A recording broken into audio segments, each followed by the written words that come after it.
محمد علی جناح ایک جہد مسلسل پیغام، ہمت و صداقت کا کروڑوں دلوں پر شعور کی دستک، تبدیلی کا انمٹ نشان، جس نے ناممکن کو ممکن بنا دیا، جس نے اپنی قوت ارادی سے بدل دی مسلمانان برے صغیر کی تقدیر۔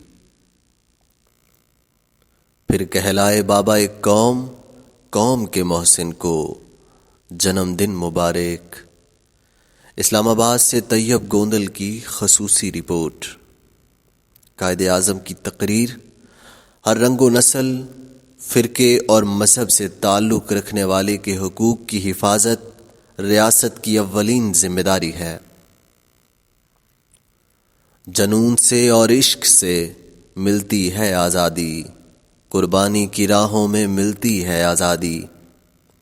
25 دسمبر 1874 کو جناح پونجا کے گھر پیدا ہونے والے محمد علی جناح، کون جانتا تھا کہ یہ بچہ بڑا ہو کر برے صغیر کے مسلمانوں کا قائد اعظم بنے گا اور بابا ایک قوم کہلائے گا۔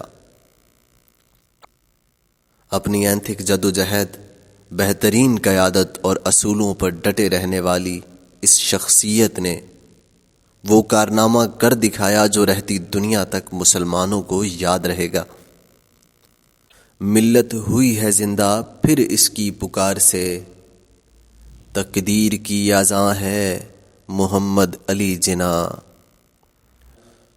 اپنی سیاست کے ابتدائی ادوار میں انہوں نے ہندو مسلم اتحاد کے لیے کام کیا، لیکن جلد ہی یہ بانپ لیا کہ ہندو اکثریت میں رہ کر مسلمانوں کو برے صغیر میں ہمیشہ کے لیے محکوم قوم بنا کر رکھنا چاہتے ہیں۔ محمد علی جناح کی جدوجہد قلیل عرصے میں مسلمانوں کو ان کی جداگانہ شناخت، نظریات، ثقافت اور روایات کو پروان چڑھانے کے لیے علیحدہ مملکت خداداد کی صورت میں سامنے آئی۔ قائد اعظم کی تقریر: اللہ سے دعا ہے کہ اس مشکل مرحلے میں ہمیں سیدھا راستہ دکھائے اور ہمیں اپنی ذمہ داریوں کو دانشمندانہ طریقے سے نبھانے کے قابل بنائے۔ لگتا ہے ٹھیک جا کے نشانے پہ جس کا تیر، ایسی کڑی کماں ہے محمد علی جناح، ایسی کڑی کماں ہے محمد علی جناح۔ اگر برے صغیر کے مسلمانوں کو قائد اعظم کی ولولہ انگیز قیادت میسر نہ آتی اور حکیم الامت علامہ اقبال ان کو لیاقت علی خان کی وساطت سے مسلمانوں کی قیادت کے لیے لندن سے واپس نہ لاتے، تو جہاں ہمیں آزادی کی نعمت حاصل نہ ہوتی، وہیں ہمارا حال بھی بھارت کے مسلمانوں، سکھوں اور دوسری اقلیتوں جیسا ہوتا، جن پر بنیا سامراج نے جینا محال کر رکھا ہے۔ ہم لائے ہیں طوفان سے کشتی نکال کے، ہم لائے ہیں طوفان سے کشتی نکال کے، اس ملک کو رکھنا میرے بچوں سنبھال کے۔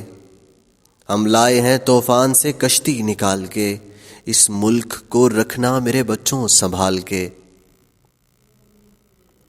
قائد اعظم محمد علی جناح دنیا کی چند ان شخصیات میں شامل ہیں جنہوں نے تاریخ کا دھارا موڑ دیا اور دو قومی نظریے کی بنیاد پر مسلمانوں کو علیحدہ وطن دلایا۔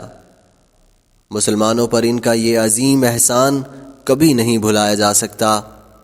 یوں دی ہمیں آزادی کہ دنیا ہوئی حیران، یوں دی ہمیں آزادی کہ دنیا ہوئی حیران، اے قائد اعظم تیرا احسان ہے احسان، اے قائد اعظم تیرا احسان ہے احسان۔